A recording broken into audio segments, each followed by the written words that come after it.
बिस्मिल्लाहिर्रहमानिर्रहीम। अज़ीज़ तलबा अस्सलाम वालेकुम। उम्मीद है खुश होंगे, बखैरियत होंगे। बच्चों, आज हम क्लास 4 की उर्दू की किताब से छठा सबक पढ़ेंगे, सेहत व सफ़ाई। इस सबक की हम पढ़ाई करेंगे, समझेंगे और मश्क़ी सवालात को हल करेंगे। चलिए हम इसकी पढ़ाई शुरू करते हैं। कुछ अल्फाज हैं जिनके तलफ़्फ़ुज़ पे आप गौर कर लीजिए। कूड़ा करकट, लोट-पोट, संभल, खुर्दबीन, अफ़ज़ाइश। स्कूल से आते ही फ़हद ने बस्ता एक चारपाई पर फेंक दिया और ख़ुद दूसरी चारपाई पर लेट गया। दोनों हाथ पेट पर रखकर वो दर्द की शिद्दत से लोट-पोट हो रहा था। इसकी अम्मी इसे अस्पताल ले जाने की तैयारी कर रही थी कि इतने में मामू जान आ गए। वो डॉक्टर थे। उन्होंने फ़हद को चारपाई पर सीधा लिटाया, इसके घुटने उठाए, हाथ से इसके पेट के मुख्तलिफ हिस्सों का मुआयना किया, फिर इसे दवा दी। थोड़ी देर बाद जब इसकी तबीयत बेहतर हुई तो पूछा, क्या खा कर आए थे? फ़हद ने कहा, स्कूल के बाहर एक ठेले से दही बल्ले खाए थे। मामू ने कहा, अच्छा, फिर तो आप बीमारी को खुद ही दावत देते हैं। जब तुम इस तरह की आलूदा चीज़ें खाओगे तो तुम्हारे पेट में दर्द क्यों ना हो? फ़हद ने हैरत से पूछा, लेकिन दही बल्ले तो साफ़ थे। मामू ने मुस्कुराते हुए कहा, जहाँ खाने पीने के ठेले लगे होते हैं वहाँ गर्दो गुबार होता है। हर तरफ कूड़ा करकट बिखरा पड़ा रहता है। गंदगी से तरह तरह के कीड़े मकोड़े, मक्खियाँ, मच्छर और जरासीम पैदा होते हैं। ये मक्खियाँ गंदगी पर बैठने के बाद जब खाने की चीज़ों पर बैठती हैं तो जरासीम वहाँ छोड़ जाती हैं, और हम जब ये चीज़ें खाते हैं तो जरासीम हमारे जिस्म में दाखिल हो जाते हैं और हमें नज़र भी नहीं आते। बच्चों, होता कुछ यूँ है कि जब गंदगी पर या गंदी चीज़ों पर मक्खियाँ या मच्छर वगैरह बैठते हैं तो उनके पैरों से जरासीम चिपक जाते हैं, और जब वो गंदगी पर बैठने के बाद जब हमारे खाने पीने की चीज़ें पर बैठती हैं या ऐसी चीज़ें जो ठेलों में बिक रही होती हैं और उन्हें ढांपा नहीं होता, उस पर जब वो बैठती हैं तो वो जरासीम जो उनके जिस्म पे लगे होते हैं वो उन चीज़ों पे लग जाते हैं और हम वो चीज़ें ख़रीद कर बड़े मज़े से खाते हैं, तो नतीजतन बीमार पड़ जाते हैं। फ़हद कहने लगा, मामू जान, इतनी छोटी चीज़ जो हमें नज़र भी नहीं आती हमें बीमार कर देती है। मामू मुस्कुराते हुए, जरासीम सेहत के दुश्मन हैं। इनको जैसे ही मौका मिलता है इंसानी जिस्म पे हमला कर देते हैं। इससे मुख्तलिफ बीमारियाँ पैदा होती हैं। अब फ़हद की तबीयत संभल गई थी। वो उठकर बैठ गया। इसका भाई अदनान और बहन रुबीना भी आ गई। मामू ने अपनी बात जारी रखते हुए कहा, हमारी ज़िंदगी का दारोमदार जिस्मानी सेहत पर है। सेहत के लिए अच्छी ग़िज़ा, ताज़ा हवा और सफाई नहायत ज़रूरी है। बीमारियों से महफूज रहने के लिए सबसे पहले अपने जिस्म की सफाई ज़रूरी है। अदनान ने कहा, मामू जान, मेरे जिस्म पर दाने क्यों निकल आते हैं? मामू जान ने कहा, हमारी जल्द में बहुत से बारीक सुराख होते हैं जिन्हें मस्साम कहते हैं। ये मस्साम इतने बारीक होते हैं कि सिर्फ खुर्दबीन की मदद से इनको देखा जा सकता है। इन मसामात से पसीना खारिज होता है। गर्मी की वजह से या जिस्मानी मुशक्क़त और वर्जिश करने से भी जिस्म से पसीना निकलता है। पसीने के ज़रिए से जिस्म के बहुत से गंदे और फाजिल मादे खारिज होते रहते हैं। अगर जल्द की सफाई ना की जाए तो बाहर से गर्दो गुबार और अंदर से निकलने वाले फाजिल मादे मसामात को बंद कर देते हैं। बदन पर मेल जम जाता है, जिस्म पे फोड़े फुंसियाँ निकलने लगती हैं और ख़ारिज होती हैं। इसके अलावा तबीयत में सुस्ती और काहली भी पैदा होने लगती है। जिस्म को साफ़ रखने के लिए नहाना ज़रूरी है ताकि पसीने के ज़रिए से निकलने वाले मादे जिस्म पर जम ना जाएं और मस्साम खुले रहें। रोबीना ने कहा, मामू जान, हमारी उस्तादी साहिबा ने बताया था कि हमें अपने माहौल की सफाई का भी ख्याल रखना चाहिए। मामू जान ने कहा, आपकी उस्तादी साहिबा ने दुरुस्त बात की है। जिस्म की सफाई के साथ साथ अपने इर्द गिर्द की सफाई का ख्याल रखना ज़रूरी है। जब तक हम अपने जिस्म के साथ अपने घर, मोहल्ले, बस्ती की सफाई का ख्याल नहीं रखेंगे, बीमारियों से बचना मुमकिन नहीं। फ़हद ने कहा, मामू जान, अपने जिस्म और घर की सफाई तो हम खुद कर लेंगे, लेकिन गली, मोहल्ले और बस्ती की सफाई तो मुश्किल काम है। मामू जान ने कहा, मुश्किल ज़रूर है लेकिन नामुमकिन नहीं। गली, मोहल्ले और बस्ती की सफाई के लिए एक तो बल्दिया वालों को शिकायत कर सकते हैं, इस तरह वो आके कूड़ा उठा लेंगे और खड़े पानी में मच्छर मार स्प्रे भी कर देते हैं। दूसरी बात यह है कि अब सफाई के लिए मुहिम चला सकते हैं। अपने पड़ोसियों को इकट्ठा करके ख़ुद भी सफाई कर सकते हैं। अदनान ने कहा, मामू जान, आपका बहुत बहुत शुक्रिया। आपने हमें बहुत मुफीद मालूमात दी हैं। हम अपने जिस्म की सफाई के साथ साथ अपने घर, गली मोहल्ले की सफाई का पूरा ख्याल रखेंगे इंशाअल्लाह। अब बच्चों, इस सबक से हमने क्या सीखा? हमने ये सीखा कि सेहत के लिए सफाई बहुत ज़रूरी है। आप जानते हैं कि इस्लाम में सफाई को निस्फ़ ईमान कहा गया, यानी कि आधा ईमान। तो इससे आप अंदाज़ा लगा लीजिए कि हमारे मज़हब ने हमें साफ़ सुथरा रहने और साफ़ सुथरे माहौल में रहने की ताकीद की है। तो ज़रूरी है कि रोज़ नहाएं, अपनी जिस्मानी सफाई का ख्याल रखें, ठीक है, और अपने घर की सफाई का भी ख्याल रखें। जो चीज़ जहाँ से उठाएं वहाँ रखें। कचरे को, कूड़े को हमेशा डस्टबिन में डालें, ठीक है। जो आप चीज़ें खाते हैं उसके रैपर को इधर उधर ना फेंकें, डस्टबिन में फेंकें, चाहे आप रोड पर हों या घर में हों। कचरे को हमेशा डस्टबिन में डालें। जब आप ऐसा करेंगे तो आपको देखा देखी दूसरे लोग भी इसको फॉलो करेंगे। अगर आप गाड़ी में सफ़र कर रहे हो तो जो आप खाने पीने की चीज़ें होती हैं उसके रैपर आप कभी भी रोड पे मत फेंकिए, अपने साथ रखें, और जहाँ कहीं डस्टबिन नज़र आए गाड़ी रोककर आप डस्टबिन में डाल दीजिए। ऐसा करना बहुत ज़रूरी है बेटा। अपने जिस्म की सफाई के साथ, अपने घर की सफाई के साथ आपको अपने इर्द गिर्द, अपने शहर की, अपने इलाके की सफाई का भी ख्याल रखना है। जितना हो सके आप करने की कोशिश कीजिए, अपना फ़र्ज़ पूरा कीजिए। आपको देखकर दूसरे लोग भी सीखेंगे और वो भी अपने इर्द गिर्द की सफाई रखेंगे। अब सबक में शामिल मुश्किल अल्फाज के मायने और उनके जुमले भी बनाने हैं। खुर्दबीन, इसके मायने है कि ये एक ऐसा आला है जिसकी मदद से बारीक तरीन अशिया को देखा जा सकता है। इसका जुमला इस तरह से होगा कि जरासीम को खुर्दबीन से देखा जा सकता है। मुआयना, आँखों से देखना, डॉक्टर का मरीज़ को देखना। डॉक्टर ने मरीज़ का मुआयना किया, ये इसका जुमला है। दारोमदार का मायने है इन्हसार। इसका जुमला यूँ होगा कि अच्छी सेहत का दारोमदार सफाई और सेहत बख्श ग़िज़ा में है। अगला लफ्ज़ है जरासीम। इसके मायने हैं नन्हे नन्हे कीड़े जिन्हें सिर्फ खुर्दबीन से देखा जा सकता है। जुमला कुछ यूँ होगा कि जरासीम सेहत के दुश्मन हैं। अब लफ्ज़ है अफजाइश। इसके मायने हैं बढ़ना या ज़्यादा होना। इसका जुमला यूँ होगा कि पौधों की अफजाइश के लिए पानी और धूप बहुत ज़रूरी है। फिर लफ्ज़ है मसाम। इसके मायने हैं बदन के बारीक सुराख जिनसे पसीना निकलता है। हमारी जिल्द में बारीक बारीक सुराख होते हैं जिन्हें मसाम कहा जाता है। इसका जुमला है। अगला लफ्ज़ है फाजिल मादे। इसके मायने हैं फ़ालतू मवाद। पसीने के ज़रिए जिस्म से बहुत से गंदे और फाजिल मादे खारिज होते रहते हैं। आपने क्या समझा? सबक के मुताबिक दुरुस्त जवाब पर टिक का निशान लगाइए। पहला है कि खाने पीने की चीज़ों पर मक्खियाँ बैठती हैं तो अपने साथ ले आती हैं। जरासीम ऑप्शन बिल्कुल दुरुस्त है, इसको आप निशान लगा दीजिए। बे है कि कीड़े मकोड़े, मक्खियाँ और जरासीम पैदा होते हैं।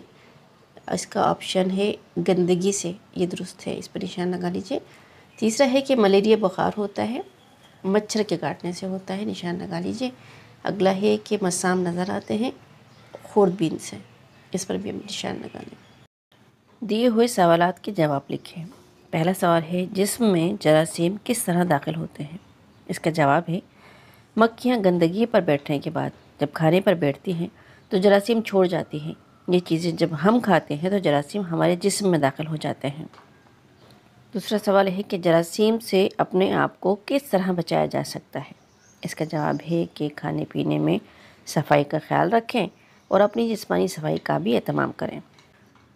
तीसरा सवाल है कि मसाम किसे कहते हैं और इनका क्या काम होता है? इसका जवाब है कि हमारी जल्द में बहुत बारीक सुराख होते हैं जिन्हें मसाम कहा जाता है। इन मसामात से पसीना खारिज होता है। अगला सवाल है कि जिस्म पर दाने क्यों निकल आते हैं? इसका जवाब है कि जल्द पर मौजूद मसामात से पसीना खारिज होता है। अगर जल्द की सफाई ना की जाए तो बाहर से गर्द गुबार और अंदर से निकलने वाले फाजिल मादे मसामात को बंद कर देते हैं, जिसकी वजह से जिस्म पर दाने निकलते हैं। आखिरी सवाल है कि हम अपने इर्द गिर्द के माहौल को कैसे साफ़ सुथरा रख सकते हैं? 3 बातें लिखें। इसका जवाब है कि कचरा डस्टबिन में डालें, ज़्यादा से ज़्यादा दरख्त लगाएं और कारखाने और फैक्ट्रियों को आबादी से दूर लगाएं। अब बच्चों, कुछ तस्वीर हैं, एक घर की तस्वीर है और एक स्कूल की। दी हुई तस्वीरों पर बातचीत करें और बताएं कि आप इन जगहों को साफ़ रखने के लिए क्या कर सकते हैं। जैसे हम अपने जिस्म की सफाई का ख्याल रखते हैं, ख़ुद की सफाई का ख्याल रखते हैं, ऐसे हमें अपने स्कूल और अपने घर की सफाई का भी ख्याल रखना चाहिए। इसका उसूल ये है कि जो चीज़ जहाँ से उठाएं वहीं रखें और कचरा हमेशा डस्टबिन में डालें। खाने पीने की चीज़ों के जो रैपर होते हैं वो हमेशा डस्टबिन में डालें और अगर आप स्कूल में हैं तो शॉप कर रहे हैं, अगर आप अपनी पेंसिल शॉप करें तो उसका कचरा भी डस्टबिन में डालें और रेपर को भी हमेशा डस्टबिन में डालें। तो इस तरह से हम अपनी स्कूल को और घर को साफ़ सुथरा रख सकते हैं। अब है बोल कर दुरुस्त तलफ़्फ़ुज़ की निशानदेही करें। इसमें दुरुस्त जो लफ्ज़ हैं वो है वक्त, सिर्फ, गलती, सब्र, असर। अब है लफ्ज़ों का खेल। कुछ अल्फाज चीज़ों के दर्जे और तरतीब को ज़ाहिर करते हैं, मसलन तीसरा बच्चा, पाँचवा कमरा और नवा दिन वगैरह। इसे अददी तरतीब कहते हैं। तस्वीर को देखकर दुरुस्त अददी तरतीब से जुमले मुकम्मिल करें। अब देखिए यहाँ पर जो तीसरे नंबर पे जो कबूतर है उसकी बात हो रही है, तो हम लिखेंगे तीसरे कबूतर का रंग भूरा है। सातवां फूल सुर्ख है। और अगला जुमला है 12वां डब्बा खुला हुआ है। और फिर है 19वां गुब्बारा ऊंचा है। ये इनकी अददी तरतीब है। कवायद सीखिए। वो कलमा जो किसी लफ्ज़ के शुरू में लगाने से नया लफ्ज़ बना दे और उसके मायने में तब्दीली आ जाए, इस कलमे को साबका कहते हैं। जैसे समझ से पहले ना लगाकर ना समझ बना, यानी एक नया लफ्ज़ बन जाता है और उसके मायने बिल्कुल मुख्तलिफ हो जाते हैं, बाज़ औक़ात अपोजिट या मुतज़ाद मायने हो जाते हैं। लफ्ज़ के शुरू में ना लगाकर अब नए लफ्ज़ बनाने हैं और जुमलों में इस्तेमाल करना है। इसमें पहला है लाइक से पहले हम ना लगाएंगे तो नालायक बन जाएगा। उसका जुमला है कि कोई बच्चा नालायक नहीं होता। फिर है नाउम्मीद, कभी भी नाउम्मीद नहीं होना चाहिए, इसका जुमला है ये। फिर अहल से पहले ना लगाया तो नाअहल हो गया, तो इसका जुमला है कि दौड़ हारने की वजह से अली अगले राउंड के लिए नाअहल करार पाया। फिर है नाकाफ़ी, ये खाना हमारे लिए नाकाफ़ी है। फिर नामुकम्मिल, कोई काम नामुकम्मिल ना छोड़ो। स्टूडेंट, जैसे कि आपने अभी समझा कि वो कलमा जो किसी लफ्ज़ के शुरू में लगा दिया जाए और उसके मायने बदल दे तो उसको साबका कहते हैं। इसी तरीके से किसी लफ्ज़ के आखिर में अगर कोई कलमा लगा दिया जाए और जो उसके मायने तब्दील कर दे तो उसको लाहिका कहते हैं। जैसे नमक के बाद अगर हम दान लगा दें तो नमकदान बन जाएगा, यानी जिसके अंदर नमक रखते हैं ना, उस बर्तन को कहते हैं। ये लफ्ज़ के आखिर में दान लगाकर नए अल्फाज बनाएं और जुमलों में इस्तेमाल करें। जैसे नमक के बाद दान लगा दिया तो नमकदान बन गया, तो जुमला है कि मुझे नमकदान ला दो। फिर पानदान, नानी का पानदान खूबसूरत है, इसका जुमला है। रोशन के साथ दान लगा दिया तो रोशनदान बन गया। रोशनदान खोल दो, इसका जुमला है। फिर सियासतदान, मेरे बाबा सियासतदान है। फिर लफ्ज़ है गुलदान, गुलदान मेज़ पर रखा है। इस तरह से हमने इनके जुमले मुकम्मिल कर दिए। अब दिया हुआ पैराग्राफ दुरुस्त तलफ़्फ़ुज़ और रवानी के साथ पढ़ें। नीज़ इस पैराग्राफ का उन्वान तजवीज़ करें और नीचे दिए हुए सवालात के जवाब लिखें। हमारे इर्द गिर्द जो कुछ मौजूद है हमारा माहौल कहलाता है। हवा, पानी, ज़मीन, नबातात वगैरह हमारे माहौल का हिस्सा है। इंसान की सेहत के लिए साफ़ सुथरा माहौल बहुत ज़रूरी है। अगर माहौल आलूदा हो जाए तो हम मुख्तलिफ़ बीमारियों का शिकार हो जाएंगे। हवा में ऑक्सीजन है और हम सांस लेते वक्त ऑक्सीजन इस्तेमाल करते हैं। इस हवा में अब गाड़ियों और कारखानों का धुआं शामिल हो रहा है। इस तरह से कारखानों के खारिज किए हुए पानी की वजह से हमारा पीने का पानी भी ख़राब हो रहा है। इस सारी सूरत हाल की वजह से हम बहुत सी ख़तरनाक बीमारियों का शिकार हो रहे हैं। अब पहला सवाल है कि माहौल से क्या मुराद है। जैसे हमने पहली लाइन में पढ़ा कि हमारे इर्द गिर्द जो कुछ भी मौजूद है वो हमारा माहौल कहलाता है। इसमें हवा, पानी, मिट्टी, ज़मीन, नबातात वगैरह ये सब चीज़ें शामिल हैं। दूसरा सवाल है कि हवा कैसे आलूदा होती है। अब आप देखते हैं कि हज़ारों लाखों गाड़ियाँ सड़क पर दौड़ रही होती हैं तो उनका धुआं हवा में शामिल हो जाता है। इसी तरह कारखानों का धुआं, कारखानों और फैक्ट्रियों से निकलने वाला जहरीला धुआं भी हवा में शामिल हो रहा है। तो ये हवा को आलूदा कर रहा है, ठीक है, उसको खालिस नहीं रहने देता। इस तरीके से हवा आलूदा हो जाती है। तीसरा सवाल है कि कारखाने पानी को कैसे आलूदा करते हैं। कारखाने और फैक्ट्री से जो पानी खारिज होता है वो पानी हमारे पीने के पानी में शामिल हो जाता है, जो हमारे पानी को आलूदा कर देता है। अगला सवाल है कि हमें माहौल को आलूदगी से बचाने के लिए क्या करना चाहिए। इसके लिए हमें ज़्यादा से ज़्यादा दरख्त लगाने चाहिए और दरख्तों की कटाई भी बंद कर देनी चाहिए।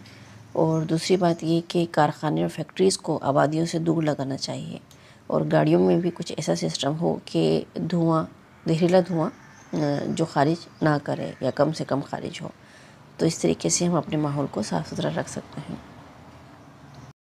अब ये कुछ नया लिखें। सफाई के लिए किन बातों का ध्यान रखना ज़रूरी है? कम से कम 7 नुकात लिखें। अब देखिए, यहाँ सफाई की बात हो रही है तो हम अपनी सफाई की अगर हम बात करें तो इसके लिए रोज़ नहाना चाहिए और हमारे बाल साफ़ हों, जिस्म साफ़ हो। इसके अलावा दांतों की सफाई का भी ख्याल रखना चाहिए, क्योंकि जो कुछ भी हम खाते हैं वो मुंह के ज़रिए ही हमारे जिस्म में दाखिल होता है।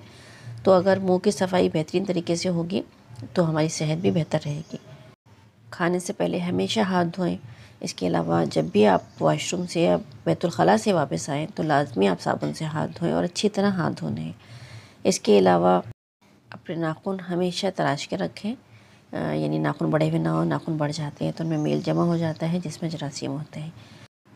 और जिस्मानी सफाई के बाद हमारी ग़िज़ाई सफाई की बात आ जाती है कि जो चीज़ हम खा रहे हैं वो साफ़ सुथरी हो, सेहत बख्श हो। सेहत बख्श होना भी बहुत ज़रूरी है। तो सब्ज़ियों को या गोश्त को हमेशा अच्छी तरह धो के पकाया जाए और उनको मुकम्मल पकाया जाए। कच्चा गोश्त अगर आपने गोश्त को ठीक से नहीं पकाया तो वो भी बीमार कर देता है। फिर इसके बाद घर की सफाई, जैसे कि मैंने आपको पहले बताया कि घर की सफाई बहुत ज़रूरी है। उसके लिए भी आप हमेशा इस बात का ख़्याल रखें कि कचरे को डस्टबिन में डालें। और अगर आप खेल रहे हैं वो कागज़ वगैरह से, तो जब खेल लें तो तमाम वो कचरा आप उठा लें उस जगह से, उस जगह को साफ़ कर दें। इसी तरीके से स्कूल के बारे में भी यही है कि स्कूल की सफाई का भी या अपने इर्द गिर्द की सफाई का भी आपको ख्याल रखना है। अगर आपके मोहल्ले या गली में बहुत सारा कचरा है और कूड़ा करकट जमा है और बारिश का पानी खड़ा हुआ है तो इस सिलसिले में बल्दिया के दफ्तर में शिकायत दर्ज की कराई जा सकती है कि वो खाकरू भेजकर ये आपका गली मोहल्ला, आपका इलाका साफ़ कर दें। इस तरीके से हम सफाई का ख्याल रख सकते हैं। उम्मीद करती हूँ स्टूडेंट्स कि ये सबक आपको समझ में आ गया होगा और इस हवाले से कोई उलझन ज़हन में नहीं होगी। मैंने बहुत डिटेल से आपको समझा दिया है कि सफाई हमारे लिए क्यों ज़रूरी है और कैसे हम अपनी सफाई का ख्याल रख सकते हैं। वीडियो पसंद आए तो लाइक शेयर ज़रूर कर दीजिएगा और चैनल को सब्सक्राइब भी कर दीजिएगा। अपना बहुत सा ख्याल रखिए। इसी तरह दिल लगा के पढ़ते रहें। अल्लाह हाफिज़।